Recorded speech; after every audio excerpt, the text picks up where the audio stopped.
क्या चाहता हूँ ये तुम ही जानो।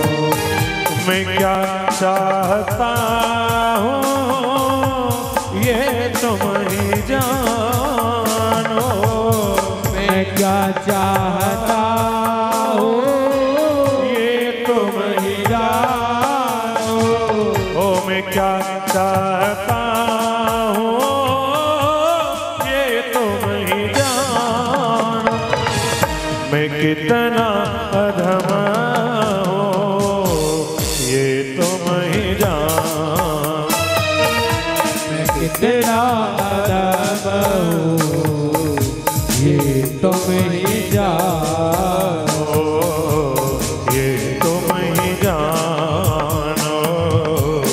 ये तुम ही जानो। ये तुम ही जानो।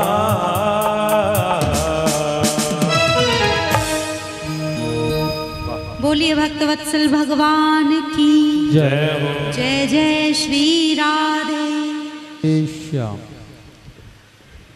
परमात्मा का नाम, भगवान की कथा हमें भवसागर से पार लगाती है। कलयुग में यदि भवसागर से पार जाना है तो सत्संग रोज करो, क्योंकि सत्संग हमें जीना सिखाता है। सत्संग से हमारे मन के विचार बदल जाते हैं। एक क्षण का सत्संग भी जीवन को परिवर्तित कर सकता है। सच्चे संत के मुखार विंद से यदि हम सत्संग श्रवण करें तो एक क्षण का सत्संग भी हमारे जीवन को बदल देता है। प्रेम से बोलेंगे जय श्री कृष्णा। नाम जपो जी, नाम जपो जी, ऐसे ऐसे ध्रुव प्रहलाद जप्यो हरि जैसे। परमात्मा का नाम जपते रहो, काम करते रहो, काम की वासना को मिटाते चलो, कृष्ण गोविंद गोपाल गाते चलो। घर में भगवान के लिए मंदिर होना ही चाहिए। जरूरी नहीं है कि हम वृंदावन जाकर ही भगवान का भजन करें। यदि हम चाहें तो अपने घर को भी वृंदावन बना सकते हैं। हम प्राय कथा में कहा करते कि हर घर में, हर हिंदू के घर में मंदिर होना ही चाहिए, क्योंकि जिस घर में भगवान के लिए स्थान नहीं होता, मंदिर नहीं होता, वह घर नहीं शमशान होता है। प्रेम से बोलो जय श्री कृष्ण। चाहे एक छोटी सी अलमारी में ही हम भगवान को बिठाएं, चाहे भगवान का चित्रपट लगाएं, फोटो लगाएं छोटे से स्थान में, लेकिन घर में मंदिर होना ही चाहिए।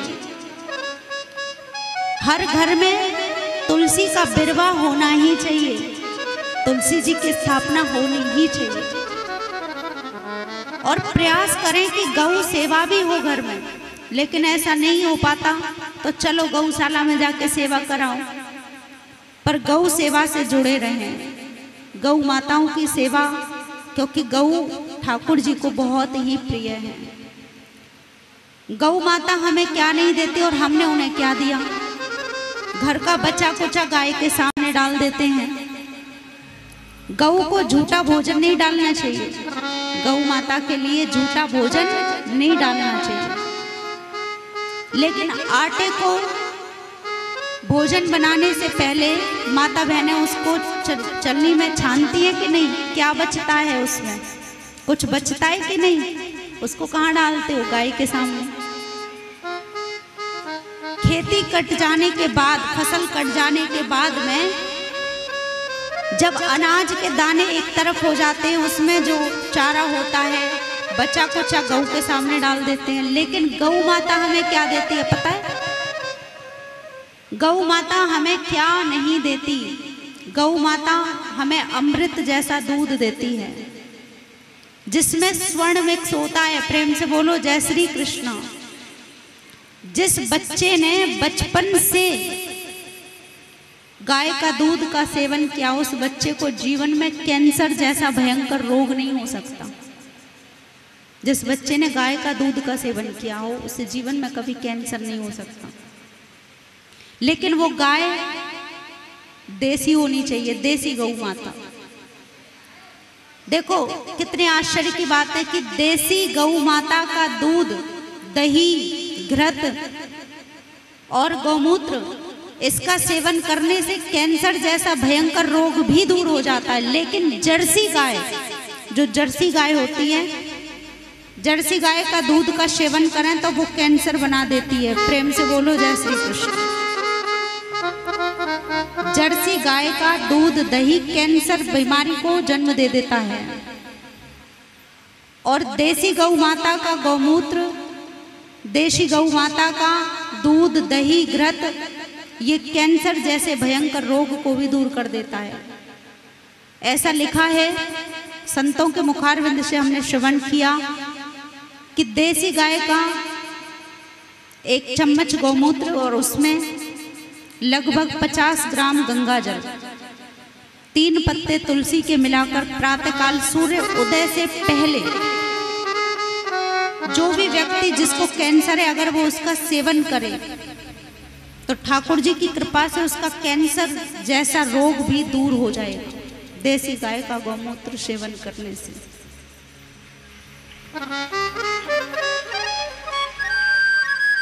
श्री सुखदेव भगवान कहते हैं कि परीक्षित, भगवान के चरणों में मन लगाओ, क्योंकि यही मानव का कल्याण का साधन, बस यही है। और सभी के अंदर परमात्मा विराजमान है। हरि व्यापक सर्वत्र समाना, प्रेम ते प्रकट हो ही मैं जाना। बड़ी सुंदर कथा आती है आगे कि संसार में पहले कुछ नहीं था। श्री ब्रह्मा जी के, श्री भगवान नारायण के मन में एक इच्छा प्रकट हुई। श्री भगवान नारायण ने अपने मन में विचार किया कि यदि मैं एक से अनेक बन जाऊं तो कैसा रहे। परीक्षित, ये विचार आया ही था कि भगवान नारायण की नाभि से एक सुंदर सा कमल का फूल प्रकट होता है, और उस कमल के फूल को, वह कमल का फूल जब प्रकट हुआ, अनंत आकाश में जाकर के खिल गया। विशाल उस कमल के फूल पर ब्रह्मा जी का प्राकट्य होता है। और श्री ब्रह्मा जी महाराज जब प्रकट होकर के आए तो उन्हें पता नहीं लगा कि मेरा प्राकट्य कहाँ से। लिखा है 100 बरस तक तपस्या करी। फिर उन्हें 2 वर्ण सुनाई दिए जो पहली कक्षा में बच्चों को सिखाए जाते हैं, वर्ण का, खा, गा, घा। तो उन वर्ण में से 2 वर्ण सुनाई दिए, 16वां और 21वां। 16वां वर्ण है ता और 21वां है प। आवाज आई कि यदि आप तप करेंगे, तपस्या करेंगे तो आपको पता चलेगा कि आप प्रकट कहाँ से हो। तपस्या करने लगे, बहुत समय तक तप किया। अंत में साक्षात भगवान श्री नारायण प्रकट होकर के पधारते हैं। और भगवान श्री नारायण का ब्रह्मा जी ने दर्शन पाया। और आज श्री ब्रह्मा जी से भगवान कहते हैं कि हे विधाता जी, ब्रह्मा जी मैं आपको विधाता का नाम देता हूँ, विधाता का पद देता हूँ। ब्रह्मा जी ने कहा कि प्रभु क्षमा करना, आदमी के पास में 2-4 गाड़ी हो जाए, 2-4 बंगले हो जाएं, 5-10 नौकर चाकर हो जाएं, 2-4 फैक्ट्रियां हो जाएं, 2-4 बंगले हो जाएं, तो आदमी अभिमान के मारे फूल जाता है, क्योंकि उसे परमात्मा की सत्ता का बोध नहीं है। पानी के बबूले जैसा हमारा जीवन, ये जीवन कागज की पुड़िया, हवा चले उड़ जाई, भजन करो भाई ये जीवन 2 दिन का। ये जीवन माटी का डेला, बूंद पड़े गल जाई, भजन करो भाई ये जीवन 2 दिन का। राम नाम सुखदाई, भजन करो भाई ये जीवन 2 दिन का। लेकिन मानव नहीं समझता, मानव नहीं समझता। वो ऐसा बढ़िया तेल लगाता है कि सफेद बाल भी काले हो जाएं। कितने ही लोग ऐसे होते हैं, बुढ़ापे से बड़ा डर लगता है, बुढ़ापा नहीं आ जाए कहीं। कोई क्रीम लगाएगा, कोई पाउडर लगाएगा, ऊपर से पता नहीं क्या क्या पलस्तर करते रहते हैं, कहीं बुढ़ापा नहीं आ जाए। पर ये तो जबरदस्ती आता है, सभी को आता है। मृत्यु देवी ने मौत की पता है 4 घंटी बजती है, पहली घंटी बजती है बाल सफेद हो जाना। मौत की 4 घंटी बजती है, पहली घंटी बजती है बाल सफेद हो जाना। यदि बालों में सफेदी आ जाए तो समझ लो माला हाथ में ले लो, भजन करो, राम राम जपो। पर मनुष्य नहीं मानता, वो ऐसा बढ़िया तेल लगाता है कि सफेद भी काले हो जाए। मृत्यु देवी ने देखा कि कितना ना समझ है, कितना ना समझ है। मृत्यु देवी ने दूसरी घंटी बजाई। दूसरी घंटी क्या बजी पता है? आंखों से दिखना कम हो गया, आंखों से दिखना कम हो गया। मृत्यु देवी कहती है भैया संसार को बहुत देखा, दुनिया के बड़े सुख दुख देखे, अब बाहर देखना बंद करो। अब आंख बंद करके अपने अंदर झांको कि तुमने क्या किया अपने लिए। ऊपर जाने की कोई तैयारी वैयारी करी है कि नहीं? पर मनुष्य नहीं मानता, वो चश्मा चढ़वा लेता है। और अब तो चश्मा वाली रीति पुरानी हो गई, लेंस की फिटिंग हो जाती है। मृत्यु देवी ने देखा कि कितना ना समझ है। तीसरी घंटी बजाई और तीसरी घंटी क्या बजी? तीसरी घंटी क्या बजी? ये तीसरी घंटी ऐसी बजी कि पूरी सुंदरता पे पानी फेर दिया। तीसरी घंटी क्या बजी? जय श्री कृष्ण। मृत्यु देवी ने कहा कि भैया बड़े समोसे खाए, पकौड़े खाए, बड़े बड़े पुआ पकवान खाए, अब भगवान का भजन करो। अब थोड़ा सा दलिया बनाओ, गौ माता का उसमें दूध मिलाओ, दूध मिला के ठंडा करके भगवान का भोग लगा के दलिया पाओ, शरीर भी हल्का रहेगा।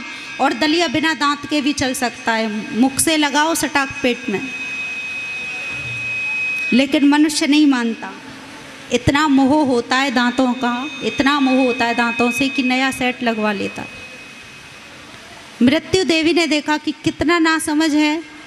चौथी घंटी बजाई, कमर 3 जगह से झुक गई। लेकिन मनुष्य नहीं मानता, च्यवनप्राश खाना प्रारंभ कर देता है। मृत्यु देवी ने देखा कि कितना ना समझ है। फिर 5वां तो पूरा घंटा ही बजा। और 5वां घंटा क्या बजा? कि आया है सो जाएगा राजा रंग फकीर, कोई सिंहासन चढ़ चला, कोई बंधा जंजीर। इसलिए भजन करो, ठाकुर जी का भजन करो। प्रेम से बोलो जय श्री कृष्णा। हमारे पास सूचना आ रही है कि 2 मिनट, ज़्यादा समय नहीं, सिर्फ 2 मिनट कुछ निवेदन करना चाहते हैं भैया आपसे। हमारे बीच में कुछ दानी सज्जनों द्वारा दान दिया गया है 11,000 रुपये की। डोली स्वीट्स रमेश जी सैनी हांसी वाले, जोरदार तालियों से स्वागत।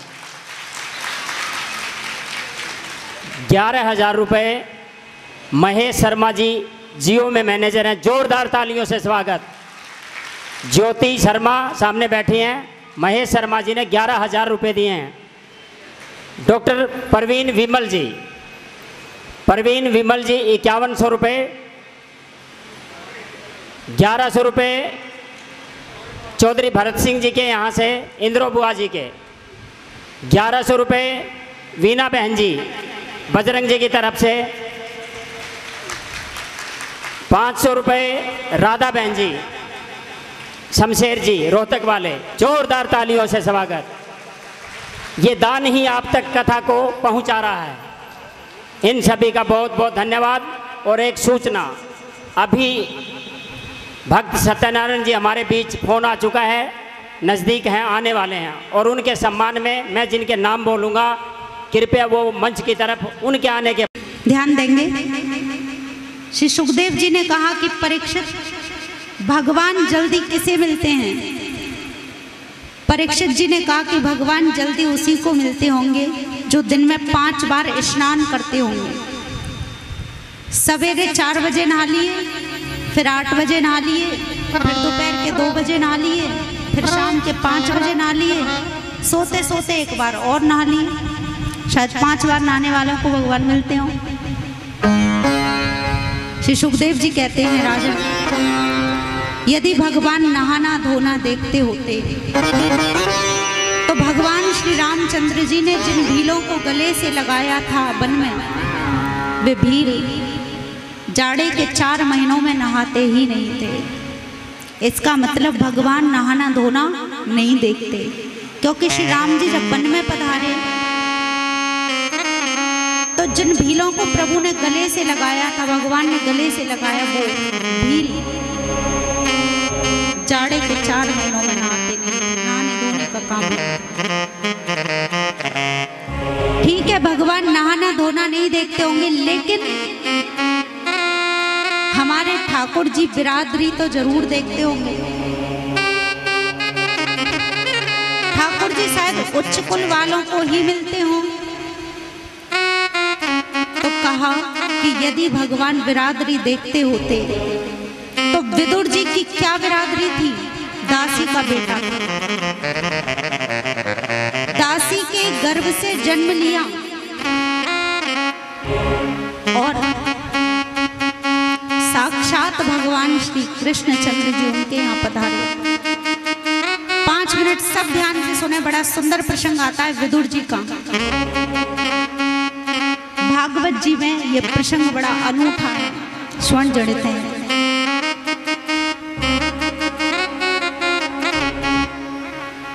आज बड़े बड़े भक्त यहाँ पधार रहे हैं, श्री शोभा नेहरू जी और बहुत से भक्तजन जो बड़ी दूर दूर से आए।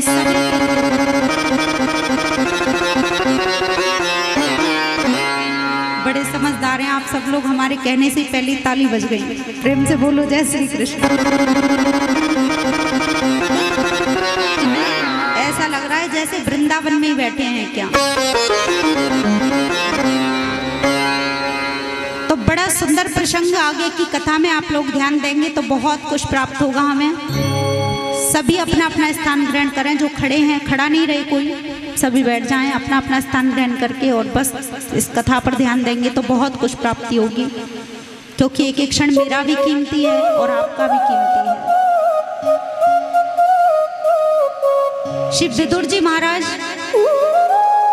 और विदुरानी पूरे 12 बरस तक इन्होंने अन्न सेवन नहीं किया था। विदुर जी ने और विदुरानी ने 12 बरस तक व्रत किया, 12 वर्षों तक अन्न नहीं पाया। श्री विदुर जी महाराज ने विदुरानी से कहा कि हे विदुरानी, आज हमारे द्वारकाधीश भगवान रथ यात्रा में आ रहे हैं। पता नहीं माइक में क्या हो रहा है, पहले ठीक चल रहा था, छेड़ाखानी करते रहते हैं। श्री राधे, जय श्री राधे। भैया पहले जैसे चल रहा था वैसे ही चला दो। ये हमारे सभी लोग दर्शन कर रहे हैं। श्री द्वारकाधीश भगवान ने किसी की ओर नहीं देखा, किसी की ओर नहीं देख रहे, बिल्कुल सीधे देख रहे हैं, सामने नजर है। लाखों लोग भगवान को टकटकी लगा कर देख रहे हैं, लेकिन हमारे भगवान श्री कृष्ण विदुर जी को ढूंढ रहे हैं कि मेरा विदुर कहाँ है। उनकी आंखें विदुर जी को ढूंढ रही हैं, और जैसे ही विदुर जी की आंखों से भगवान की आंखें मिली तो श्री विदुर जी महाराज को देखते ही भगवान टकटकी लगा करके देखने लगे, और विदुर जी ने विदुरानी से कहा, देखी जगह में पांडवों को नहीं, लेकिन आप आए हैं ना, बात नहीं, आप आराम से भोजन करिए, आराम कीजिए। आपके लिए मेरी माता गांधारी ने 56 प्रकार के व्यंजन अपने हाथों से बनाए हैं द्वारकाधीश। श्री द्वारकाधीश भगवान ने कहा कि दुर्योधन, पता है भोजन 2 परिस्थितियों में किया जाता है, ध्यान देंगे। जब भोजन किया जाता है ना तो 2 परिस्थितियों में किया जाता है। वो 2 परिस्थिति कौन सी हैं या तो भोजन कराने वाले के मन में भाव हो, या तो भोजन कराने वाले के मन में भाव हो, और या फिर भूख लगी हो, भोजन करने वाले को भूख लगी हो। लेकिन जो तुमने भोजन बनाया है तुम्हारे मन में भाव नहीं है और मेरे पेट में भूख नहीं है। प्रेम से बोलो जय श्री कृष्ण। क्योंकि भोजन दो परिस्थितियों में किया जाता है, या तो भोजन कराने के वाले के मन में श्रद्धा हो, और या भोजन करने वाले को भूख लगी हो। तुम्हारे मन में दुर्योधन श्रद्धा नहीं है और मुझे भूख नहीं है, और वैसे भी आज मेरा निमंत्रण है। दुर्योधन ने कहा निमंत्रण कहाँ? बोले विदुर जी के घर। दुर्योधन हंसने लगा, अच्छा आपका निमंत्रण विदुर जी के यहाँ? अरे उनका खुद का खाने का तो ठिकाना नहीं। विदुर जी को खुद तो खाना पीना मिलता नहीं, वो तुम्हें कहाँ से खिलाएंगे? बोले और तुम्हें निमंत्रण कब दे दिया द्वारकाधीश उसने? वो तो आपसे मिला तक भी नहीं है। तो भगवान ने कहा कि उनका पत्र मेरे पास द्वारका में पहले ही पहुंच चुका था कि जब आप हस्तिनापुर पधारें तो मेरे घर जरूर आए और पहला भोजन हे द्वारकाधीश मेरे घर का ही करना। अब देखो उसने निमंत्रण दिया है तो व्यवस्था तो की होगी। जैसे द्वारकाधीश भगवान चलने लगे, इधर विदुर जी बाजार में गए बजरिया में, और बजरिया में जाकर के ग्वालों की बजरिया में से ठाकुर जी के लिए सुंदर सुंदर माखन मिश्री खरीद रहे हैं। आज द्वारकाधीश भगवान मेरे घर आएंगे, इस खुशी में भगवान के लिए खोए के लड्डू खरीदे।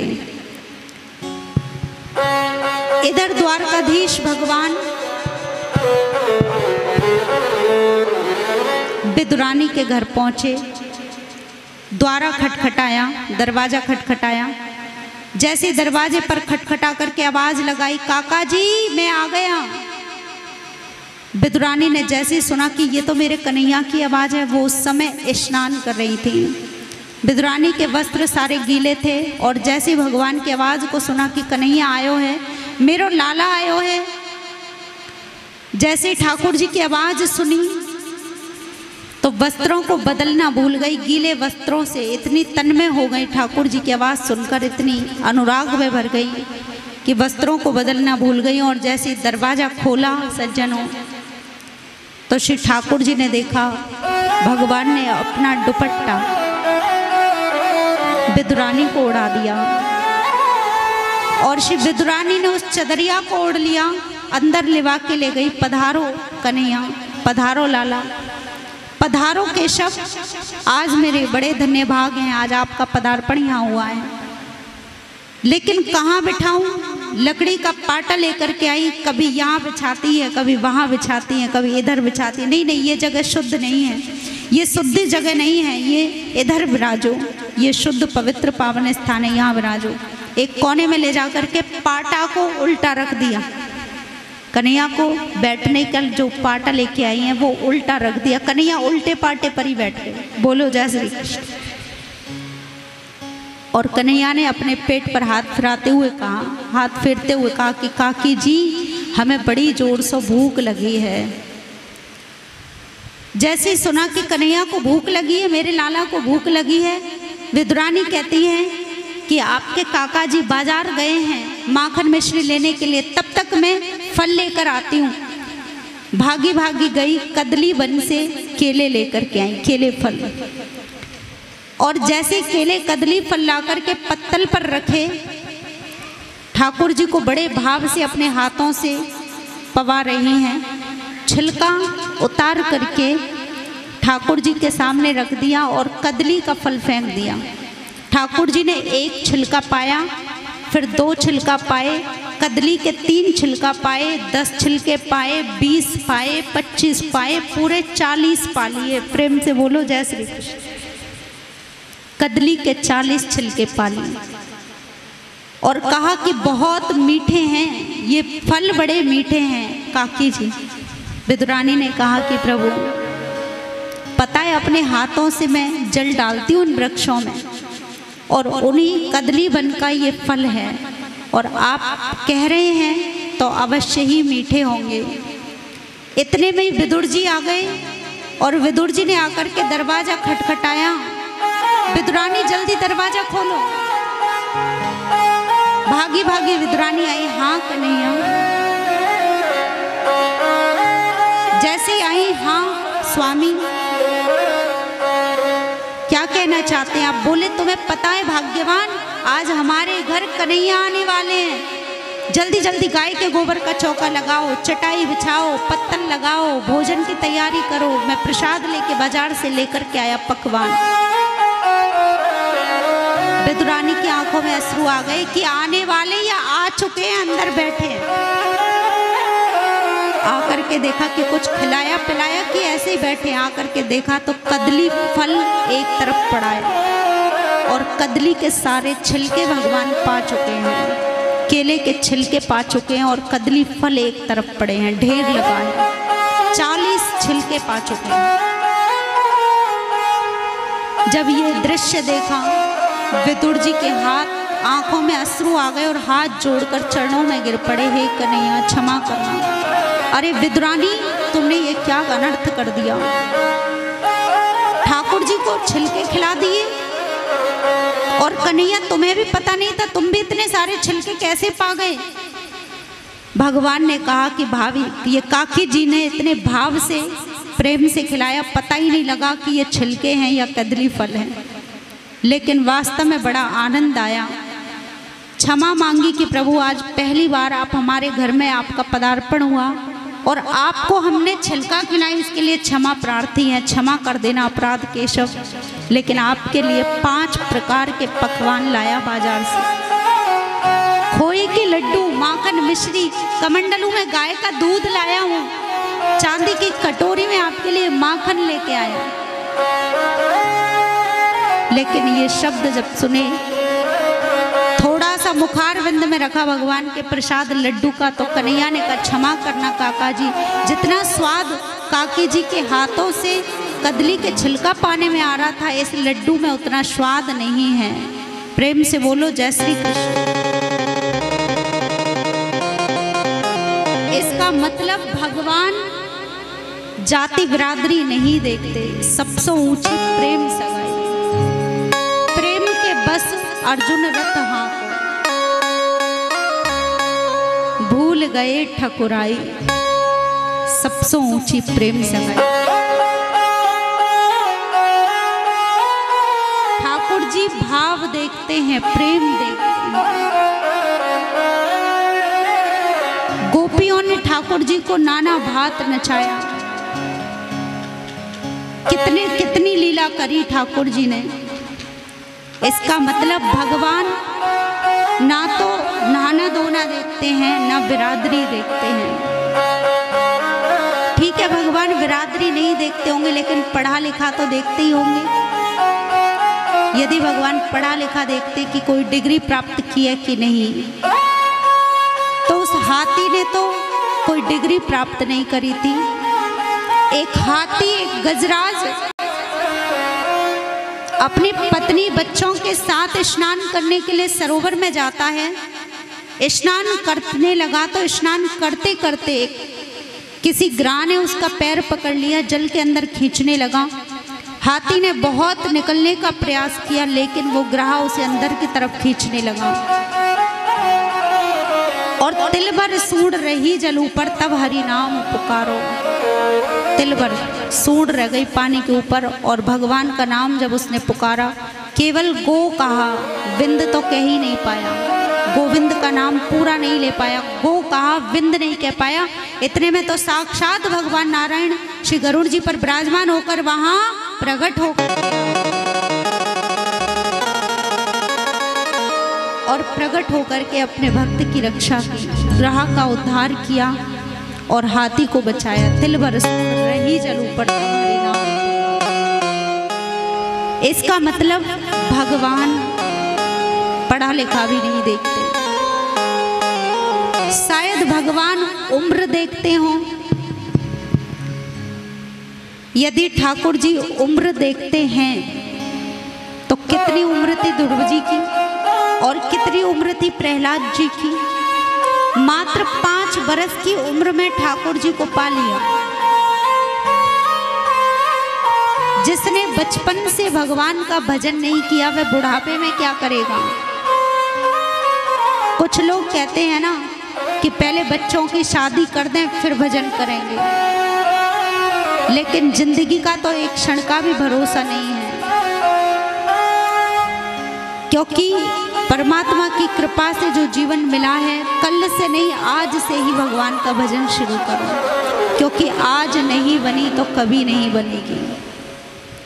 प्रभु का भजन में आलस्य नहीं करना चाहिए।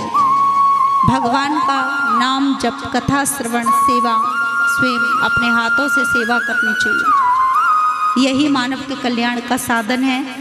और आगे श्री सुखदेव जी परीक्षित महाराज को बड़ा सुंदर प्रसंग श्रवण करवाते हैं। हम लोग श्रवण करेंगे, लेकिन आइए उससे पूर्व एक भजन का आनंद लेते हुए बड़े भाव से, बड़ी श्रद्धा से। श्री राधे श्री राधे।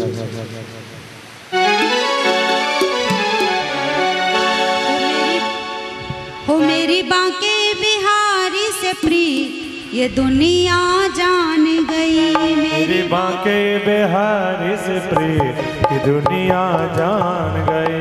मेरी कुंज बिहारी से प्रीत ये दुनिया जान गई। बिहारी से प्रीत ये दुनिया जान गई। हाय ये दुनिया जान गई। ओए ये दुनिया जान गई। हाय ये दुनिया जान गई। हाय ये दुनिया जान गई। मेरी कुंज बिहारी से प्रीत ये दुनिया जान गई। मेरी कुंज बिहारी से प्रीत ये दुनिया जान गई। मेरी बांके बिहारी से प्रीत हरि बोल। दुनिया जान गई। मेरी माँ के बिहारी से प्रीत ये दुनिया जान गई।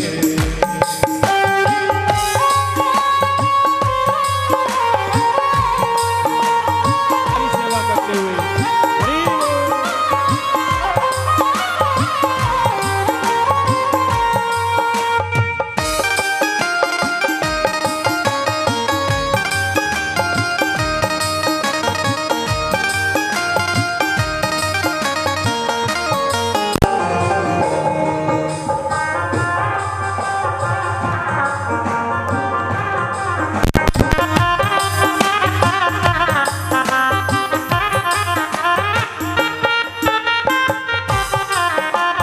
बांके बिहारी के मोटे मोटे नैना। बांके बिहारी के मोटे मोटे नैना।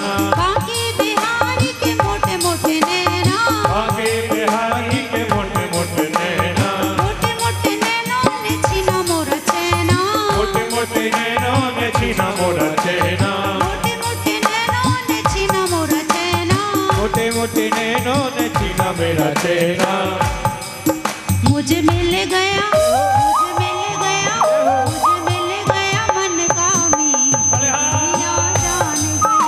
मेरे बांके बिहारी से प्रीत ये दुनिया जान गई। हाय ये दुनिया जान गई। हाँ ये दुनिया जान गई। हाय ये दुनिया जान गई। हाय ये दुनिया जान गई। हाय ये दुनिया जान गई। जय हो। हाँ ये दुनिया जान गई। ओए ये दुनिया जान गई। ओए ये दुनिया जान गई। मेरी कुंज बिहारी से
दुनिया जान गई मेरी माँ के बिहारी कि दुनिया जान गई मेरी माँ के बिहारी कि दुनिया जान गई।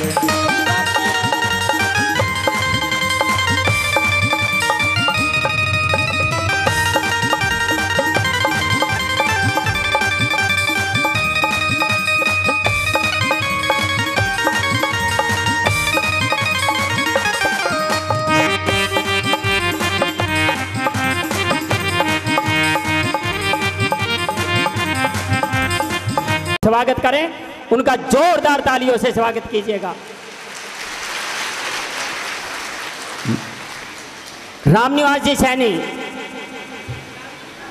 भक्त सत्यनारायण जी को पटका सम्मान स्वरूप पहनाकर उनका स्वागत करेंगे। भाई जितेंद्र सैनी पहनाकर स्वागत करेंगे। कुणाल शर्मा जी, पंडित जी हमारे कुणाल शर्मा जी, ओम प्रकाश शर्मा जी, ओम प्रकाश शर्मा जी से निवेदन कृपया पंडित जी को पटका पहनाकर उनका स्वागत करें। निर्मल गर्ग जी, फकीर चंद जी सैनी रेवाड़ी वाले कृपया मंच पर आएं और भगत जी का सम्मान करें। प्रकाश जी, प्रकाश भाई, धर्मेंद्र सैनी, विकास सैनी सनोप टीटू हलवाई वाले, शास्त्री जी से निवेदन कृपया आएं और स्वागत करें। महावीर लाखन भाई और हमारी सुश्री मैडम शोभा नेहरू जी से निवेदन कृपया आएं और भगत जी का सम्मान करें। कौशल्या जी से निवेदन कृपया मंच पर आएं और स्वागत करें। ज्योति शर्मा जी, महेश शर्मा जी की धर्मपत्नी कृपया मंच पर आएं और भगत जी का सम्मान करें। ज्योति शर्मा जी कृपया जल्दी आएं, आगे फिर कार्यक्रम सुचारू चलेगा। जब जब जिसने भक्ति की परमात्मा ने उसको वरदान दिए और उसी कड़ी में परमात्मा द्वारा अद्भुत दिया गया वरदान आपके सामने भक्त सत्यनारायण जी के रूप में। ओम बन्ना जी, ओम बन्ना जी राजस्थान के अंदर पैदा हुए और उन्होंने परमात्मा के असीम भक्ति की और उसके परिणाम स्वरूप ओम बन्ना जी आज पूजनीय भगवान का स्वरूप हो गए हैं।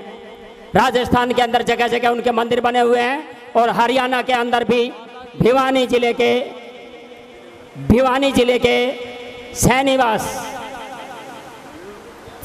धाम में उनका ओम बन्ना जी का मंदिर बना हुआ है और उनकी असीम कृपा भक्त सत्यनारायण जी पर भी बरसी, क्योंकि जो भक्ति करता है उसको परमात्मा वरदान देता है और उसी वरदान के स्वरूप हर किसी तरह की बीमारी जिस भी महिला या पुरुष को हो, इनके केवल मात्र आशीर्वाद से ही वो बीमारी समाप्त हो जाती है। अनेकों लोग हमारे मोहल्ला और शहरों के अंदर ऐसे गवाह हैं जो कि संपूर्ण रूप से स्वस्थ हो चुके हैं।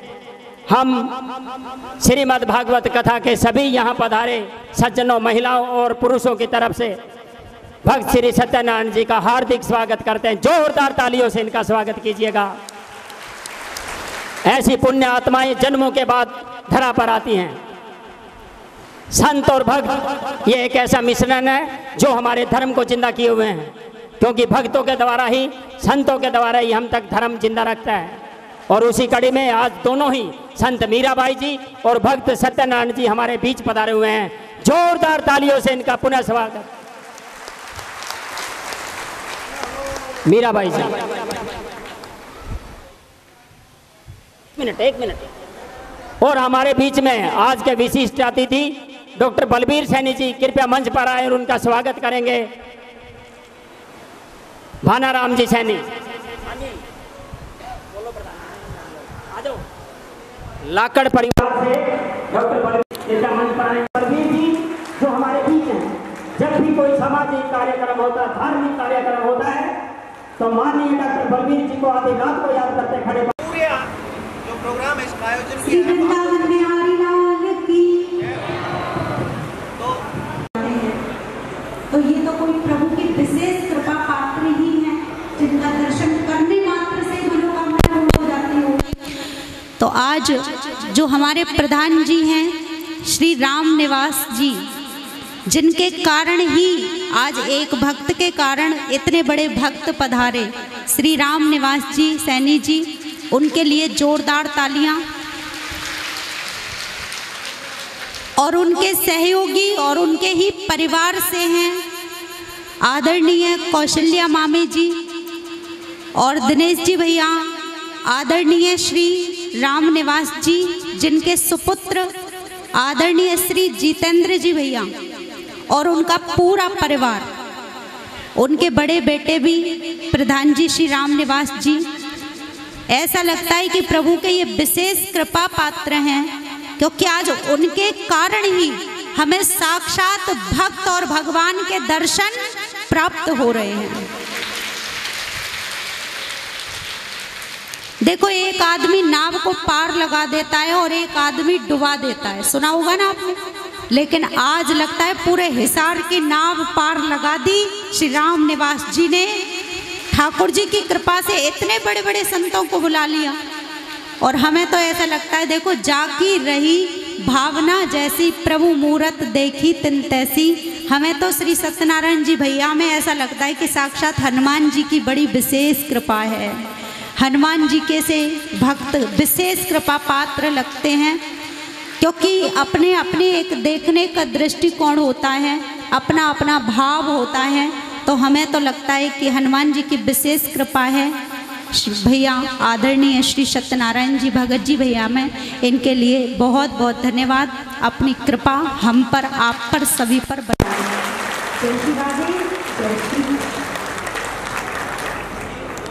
श्री राम निवासी, थोड़ा सा जीवन परिचय इनका। दुल्लेड़ी गांव के अंदर शमशान भूमि के अंदर शेड नहीं था और ना ही पानी की कोई व्यवस्था थी। इन्होंने वहां पर शेड का निर्माण करवाया और एक बोरवेल वहां पर खुदवाया। उसके बाद वहाँ पर मंदिर है मूंगीपा बाबा का, उसकी देख रेख कोई नहीं करता था, सारा गांव आता था। वहाँ का सारा रिपेयर का जिम्मा इन्होंने लिया और इनके पिताजी ताऊ जी चौधरी दाताराम जी ने वहाँ पर मंदिर के गेट का निर्माण करवाया, दोनों ने लगकर। और आज भी जो पूजा होती है उसका सारा का सारा खर्च राम निवासी उठाते हैं। इसके बाद यहाँ पर उत्तम नगर में पेड़ा राम जी द्वारा जगह दान में दी गई, उस पर मंदिर निर्माण में कौशल्या जी और राम निवास जी का अहम योगदान है। उसके बाद गौशाला में शांति नगर के अंदर बीमार गौओं की गौशाला है, उसके अंदर इन्होंने एम्बुलेंस देने का, लोन पर लेकर एम्बुलेंस दी। जोरदार तालियों से स्वागत। वहाँ से उसके बाद मॉडल टाउन एक्सटेंशन के अंदर दाताराम सत्संग भवन का निर्माण इन्हीं के हाथों द्वारा किया गया है, जिसके अंदर हर तीसरे महीने प्रोग्राम होते हैं धार्मिक और भंडारे का आयोजन किया जाता है। वहाँ पर लिखा हुआ है संत श्री राम निवास जी सैनी। जोरदार तालियों से स्वागत। इसके बाद श्री शीशवाल धाम शनिदेव का मंदिर है, उसके अंदर 40 फुट की हनुमान जी की मूर्ति का निर्माण भी इन्हीं के हाथों द्वारा किया गया है। और शनिवार धाम के महंत हमारे सामने बैठे हैं, वहाँ पर भी एक शेड का निर्माण माननीय संत श्री राम निवास जी द्वारा किया गया। जोरदार तालियों से इनका स्वागत। और ये छठी भागवत कथा आपके सामने जो अमृतपान आप कर रहे हैं वो भी इन्हीं के द्वारा प्रबंधन किया जाता है। हम परमात्मा से इनकी लंबी उम्र की कामना करते हैं। जोरदार तालियों से स्वागत कीजिएगा। धन्यवाद। मीरा जी।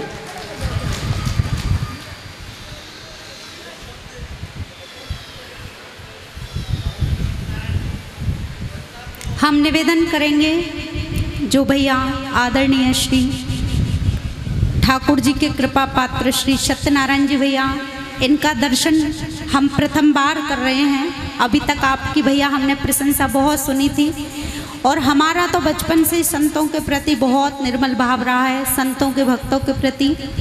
और देखो, संत का कोई परिधान नहीं होता, संत की कोई वेशभूषा नहीं होती। कोट पैंट पहनने वाला भी संत हो सकता है, जरूरी नहीं है कि हम पीले वस्त्र पहन के भभूति लगा के तिलक छापी लगा के संत बने।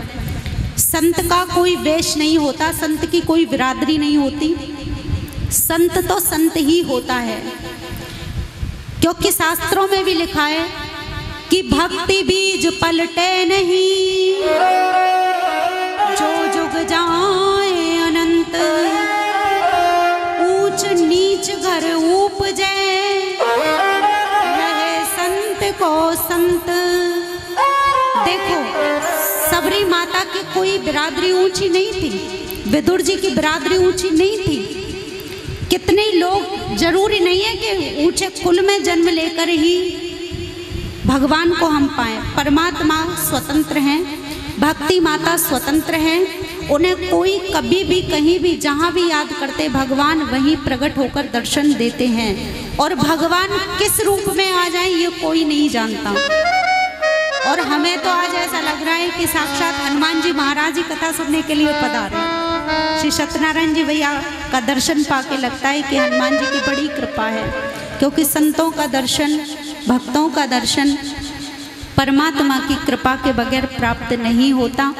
तो आइए दो शब्द हम लोग श्रवण करें। श्री सत्यनारायण जी भैया, आपका प्रथम बार हमें दर्शन सुलभ हुआ, बस ऐसा आशीर्वाद दें कि हमारा पूरा जन्म, पूरा जीवन ये सफल हो और ठाकुर जी की कथा में, सत्संग में, सेवा में ही व्यतीत हो।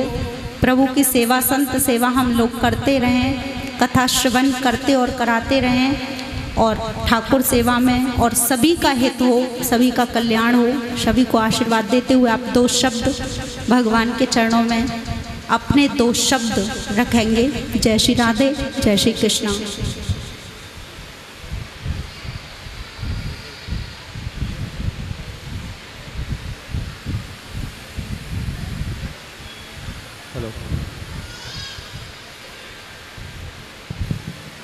बोलो बजरंगबली की, सच्चे दरबार की जय, गौ माता की जय, जय श्री ओम मन्ना जी, जय श्री ओम मन्ना जी, जय श्री ओम मन्ना जी। आज हिसार में आके बहुत खुशी हुई, बहुत अच्छा प्रोग्राम लगा और हम टाइम निकाल के इधर पहुंचे आपके पास। और मेरा भाई जी के दर्शन हुए, हमको बहुत बहुत धन्यवाद। सैनी साहब का इनसे भी मिलवाया, नहीं हमारे दाम पर तो झाड़ाड़ा भलाई मिल लो, बाकी संत महात्मा तो मिलन का मौका कौन मिला है। तो इनका बहुत बहुत धन्यवाद जो कि हिसार में बुलाया।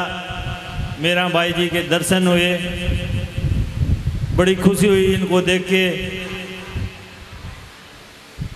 आपको आशीर्वाद एक दो भजन सुनने के बाद में देंगे।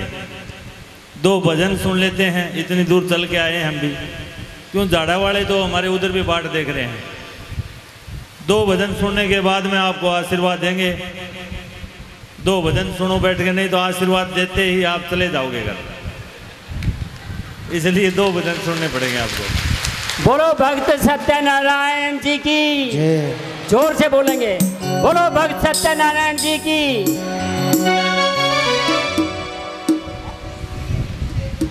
महाराज जी गाएंगे, कौन?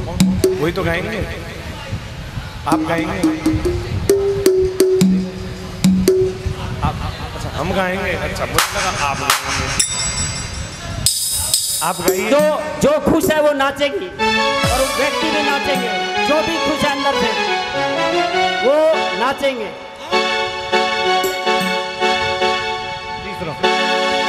दीवाना बना दिया हमें, अरे मस्ताना बना दिया, और बनवारी गिरधारी बनवारी तेरी यारी ने दीवाना बना दिया, बनवारी तेरी यारी ने हरि बना दिया। ओ दीवाना बना दिया हमें, मस्ताना बना दिया, दीवाना बना दिया हमें। दोनों हाथ उठा के ताली बजाते हुए। ओ बनवारी गिरधारी बनवारी तेरी यारी ने दीवाना बना दिया, बनवारी तेरी यारी ने दीवाना बना दिया।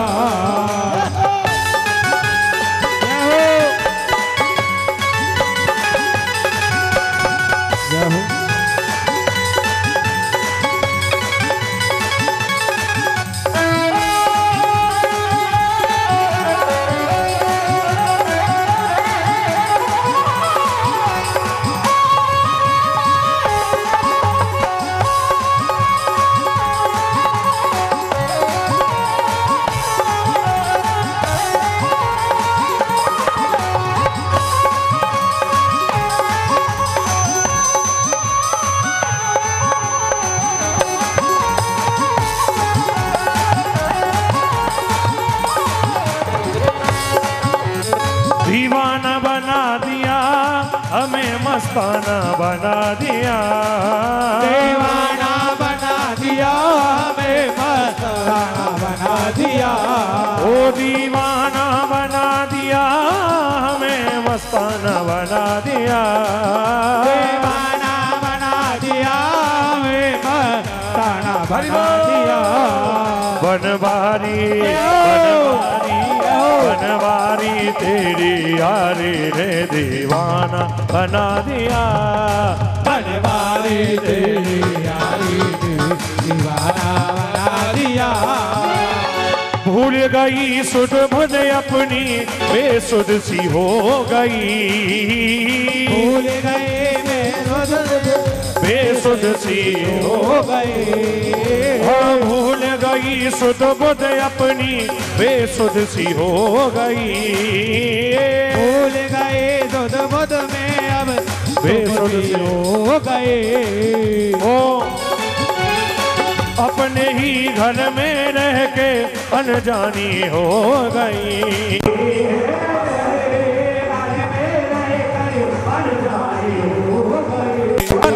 तुम्हें क्षमा तुम्हें क्षमा तुम्हें क्षमा बना कर दिल अपना परवाना बना लिया, बनवारी तेरी यारी ने दीवाना बना नाचते दिया।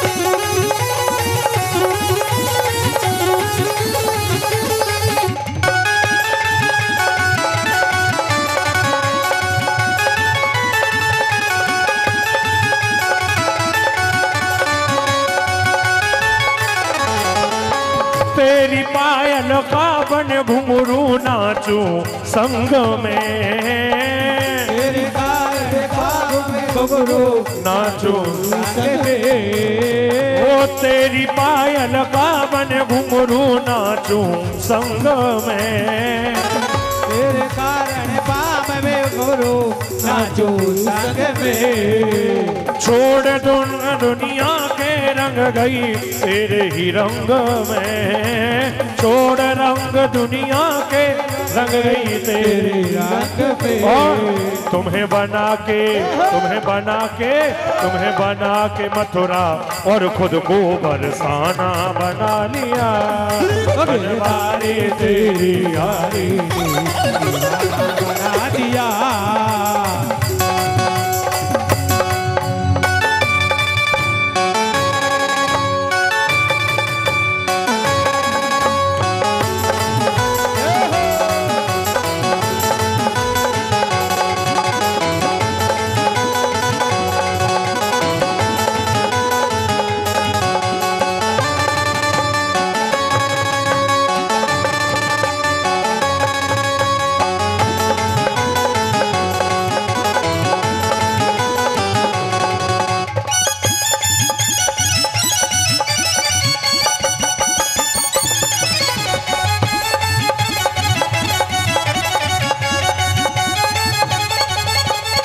कुछ भी कहे जमाना अब कोई परवाह नहीं, कुछ भी कहे जमाना अब कोई परवाह नहीं। हाँ धन दौलत और शोहरत की अब मुझको चाह नहीं है,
डाले रे, रंग मत डाले रे सावरिया मारो गुजर मारे रे, रंग मत डाले रे।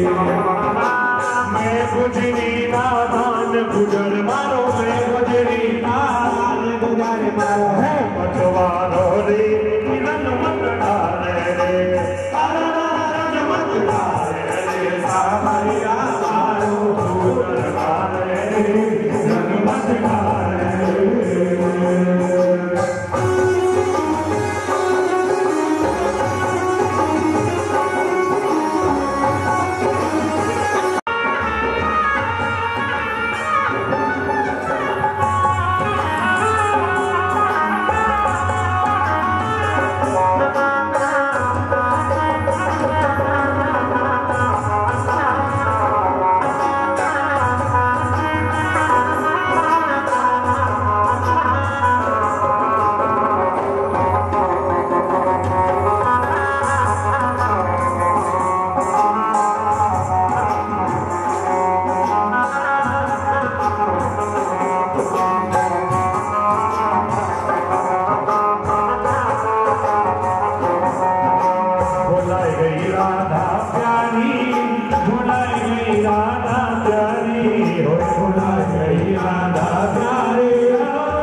बरसाने में आए जइयो, बुलाए गई राधा प्यारी, गाना बरसाने में आए जइयो, बुलाए गई राधा प्यारी, गाना बरसाने में आए जइयो।